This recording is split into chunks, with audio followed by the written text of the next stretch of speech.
आप सुन रहे हैं मीता गुप्ता का पॉडकास्ट भारत तथा विश्व की लोक कथाएं, जिसमें मैं आपको सुनाती हूँ देश तथा विदेशों की लोक कथाएं, जिन्हें सुनकर आप कुछ पल सुख चैन के जी सकते हैं। जी हाँ, अगर विश्वास नहीं तो सुनकर देख लीजिए।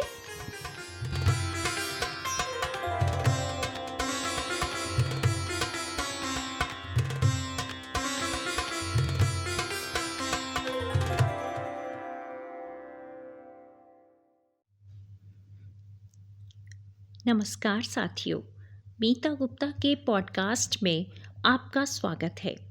आज की कहानी मणिपुर राज्य की एक लोक कथा है, जिसे मणिपुर की लोक कथाएं पुस्तक से लिया गया है। इस पुस्तक को प्रकाशन विभाग, सूचना और प्रसारण मंत्रालय, भारत सरकार द्वारा प्रकाशित किया गया है, जिसके लेखक हैं डॉक्टर जगमल सिंह। आज की कहानी का वाचन है मीता गुप्ता का और कहानी का नाम है पहली मौत। जब सृष्टिकर्ता ने पृथ्वी, प्राणी, सूरज, चांद और तारे बनाए, तब उसने प्राणियों को दिन में खाने व काम करने की तथा रात में सोने की आज्ञा दी। सृष्टिकर्ता की इस व्यवस्था से सारे प्राणी प्रसन्न थे। वे सब दिन भर काम करते और दिन में ही भोजन करके रात को सो जाते थे। मगर एक दिन एक लोमड़ी दिन भर सोई रही। वह भोजन भी नहीं कर सकी। आधी रात के समय जब उसे भूख लगी तो उसकी नींद टूट गई। वह भूख के मारे जोर जोर से चिल्लाने लगी। जब भूख सहन नहीं हुई तो वह एक अखरोट तोड़ने लगी। अखरोट तोड़ने में वह सफल तो हो गई, परंतु अखरोट का एक टुकड़ा उसके मुंह से छूटकर केकड़े पर जा गिरा। केकड़ा मजे से गहरी नींद में सोया था, लेकिन अखरोट की चोट से उसकी नींद टूट गई और उसे असह्य पीड़ा हुई। इस कारण वह गुस्से से आग बबूला हो गया। क्रोध में उसने अपना विवेक खो दिया। पास ही चींटियों का घर था। चींटियां दिन भर काम करने के कारण थक कर गहरी नींद में सोई हुई थीं। केकड़े ने गुस्से में उनका घर तहस नहस करना शुरू कर दिया।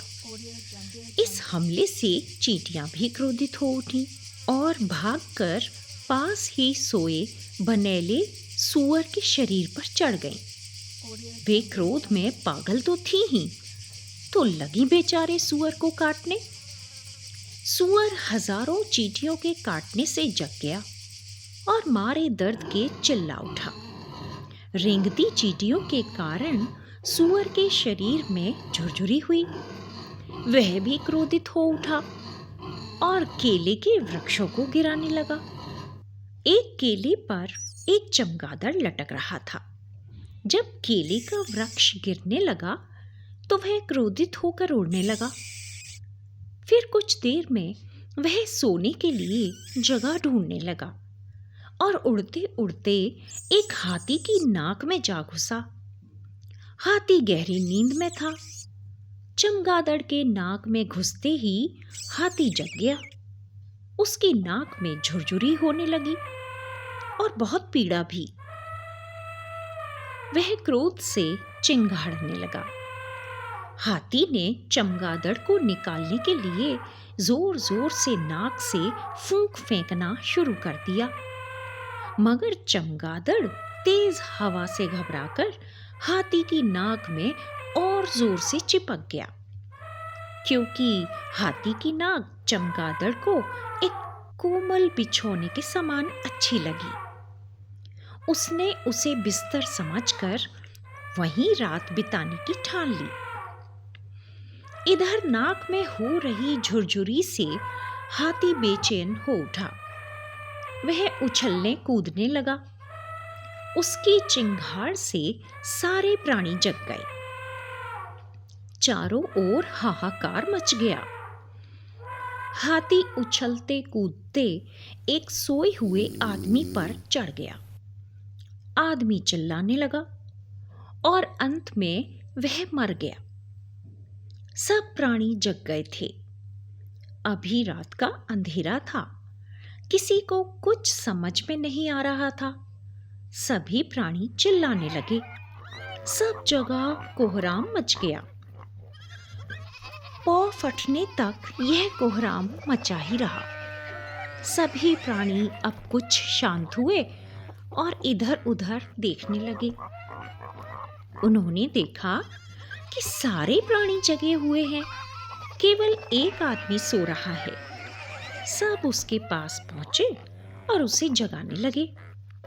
यह संसार की पहली मौत थी, पर बाकी प्राणी नहीं जानते थे कि वह मर गया है। वे उसे जगाने के लिए फिर चिल्लाने लगे। एक बार फिर कोलाहल मच गया। इस शोर को सुनकर सृष्टिकर्ता को पृथ्वी पर आना पड़ा। उसके आने से सब प्राणी शांत हुए। तब सृष्टिकर्ता ने प्राणियों से चिल्लाने का कारण पूछा। उन्होंने कहा कि हम इस आदमी को जगा रहे थे। सृष्टिकर्ता ने कहा, अब यह कभी नहीं जगेगा। इसे हाथी ने कुचलकर मार डाला है। उन्होंने हाथी को बुलाया तथा मनुष्य को मारने का कारण पूछा। हाथी अभी भी दर्द से बेचैन था और उसकी आंखों से आंसू बह रहे थे। हाथी ने उत्तर दिया, हे स्वामी, मैं इस आदमी को मारना नहीं चाहता था। भला मैं क्यों उसे मारना चाहूंगा? मैं तो उसे अपना बड़ा भाई मानता हूं और उसका आदर करता हूं। सारा दोष तो इस दुष्ट चमगादड़ का है जो मेरी नाक में घुस गया। मैं गहरी नींद में था। इस दुष्ट के नाक में घुसने से मेरी नींद ही नहीं टूटी, झुरझुरी भी हुई। मैं दर्द से व्याकुल होकर उछल कूद करने लगा और अनजाने में आदमी कुचला गया। अब सृष्टिकर्ता ने चमगादड़ को हाथी की नाक से निकलने की आज्ञा दी, तो वह बाहर आया। सृष्टिकर्ता ने उससे हाथी की नाक में घुसने का कारण पूछा।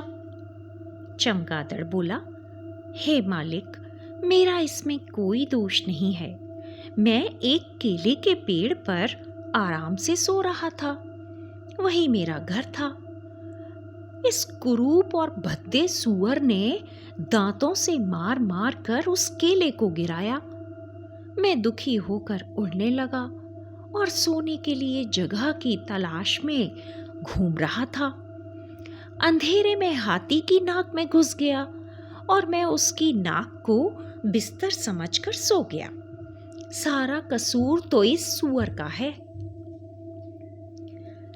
अब सृष्टिकर्ता ने सूअर से पूछा कि उसने केले को क्यों गिराया।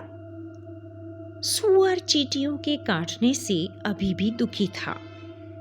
वह बोला, हे मेरे स्वामी, इसमें मेरा तनिक भी दोष नहीं।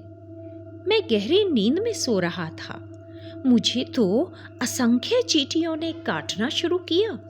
मैं असह्य पीड़ा से व्याकुल और असहाय होकर केले के वृक्षों को गिराने लगा। सारा दोष इन चींटियों का है जिन्होंने काटकर मुझे पागल बना दिया था। अब सृष्टिकर्ता ने चींटियों से सूअर को काटने का कारण पूछा। चींटियां पूरी नींद ना सो पाने के कारण दुखी थीं। वे दुख भरे स्वर में बोली, हे स्वामी, हम निर्दोष हैं। दिन भर की कड़ी मेहनत के बाद हम गहरी नींद में सो रही थीं कि दुष्ट केकड़े ने हमारे घर पर धावा बोल दिया। हम क्रोध में सूअर को काटने लगी।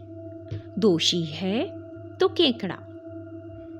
तो सृष्टिकर्ता ने अब केकड़े से स्पष्टीकरण मांगा। केकड़े ने कहा, हे मेरे मालिक, मैं क्यों चींटियों का घर नष्ट करता? यह तो लोमड़ी की शैतानी है जिसने मुझ पर अखरोट गिराया और मैं असह्य पीड़ा से बेचैन हो उठा। क्रोध में मैंने चींटियों का घर उजाड़ दिया, किंतु यदि शैतान लोमड़ी अखरोट नहीं गिराती तो मैं ऐसा नहीं करता। सृष्टिकर्ता ने लोमड़ी से पूछा कि तुमने केकड़े पर अखरोट क्यों गिराया? लोमड़ी चालाक थी। उसने अपनी भूल छिपाने की कोशिश करते हुए कहा, हे स्वामी, इसमें मेरा कोई दोष नहीं है। मैं तो गहरी नींद में सो रही थी। मुर्गे का काम था भूख लगने पर बांग देना और सूरज को बुलाना ताकि सवेरा हो और प्राणी भोजन करके काम शुरू करें। मुझे बहुत जोर की भूख लगी थी, लेकिन मुर्गे ने बांग ही नहीं दी। मैं जग गई, खूब चिल्लाई, तब भी मुर्गा नहीं बोला। भूख से बेचैन होकर मैंने अखरोट तोड़ा जो केकड़े पर जा गिरा। इसलिए मुर्गा ही इस मौत के लिए दोषी है। हे स्वामी, मुर्गे को ही दंड दीजिए। तब सृष्टिकर्ता ने लोमड़ी से कहा, भूल मुर्गे की नहीं, तुम्हारी है। तुम दिन भर सोई रही, तुमने शाम का भोजन नहीं किया, इसलिए मुर्गे के बांग देने से पहले ही तुम्हारी नींद टूट गई। तुमने रात में खाने की कोशिश करके मेरे बनाए गए नियम तोड़े हैं, इसलिए संसार में उपद्रव हुआ और पहली मौत भी हुई। सारे प्राणी फिर चिल्लाने लगे। उनकी मांग थी कि लोमड़ी को मृत्यु दंड दिया जाए। सृष्टिकर्ता ने सबको शांत किया और फिर शांत भाव से बोले, मैं दंड देने के पक्ष में नहीं हूं। सारे उपद्रव की जड़ लोमड़ी नहीं बल्कि क्रोध है। यदि केकड़े, चींटियों, सूअर, चमगादड़ और हाथी ने क्रोध ना किया होता तो अपना विवेक नहीं खोते, और विवेक नहीं खोते तो ना उपद्रव होता और ना मौत ही। यह सुनकर प्राणी कुछ शांत हुए, किंतु उन्होंने फिर सृष्टिकर्ता से लोमड़ी को नियम भंग करने के लिए दंड देने की प्रार्थना की। सृष्टिकर्ता ने फिर शांत भाव से कहा, अभी भी तुम क्रोध का त्याग नहीं कर पा रहे हो, इसलिए तुम्हारे मन में अब भी हिंसा का भाव है। प्राणियों ने फिर कहा, हे स्वामी, दंड के अभाव में प्राणी भविष्य में भी आपके नियम तोड़ेंगे, इसलिए लोमड़ी को दंड अवश्य दीजिए। इस पर सृष्टिकर्ता ने कहा, जो प्राणी प्रकृति का नियम तोड़ेगा वह अपने किए का खुद ही फल भोगेगा। जब सब प्राणी सोएंगे तब यह लोमड़ी चिल्लाती रहेगी, और जब सोएगी तो इसे एक टांग उठाकर सोना पड़ेगा। मगर जब भी कोई प्राणी क्रोध करेगा तब इस संसार में उपद्रव होगा। इतना कहकर सृष्टिकर्ता स्वर्ग चले गए। कहते हैं, तभी से लोमड़ी रोज रात को रोती है और सोते समय वह एक टांग ऊपर उठाए रहती है।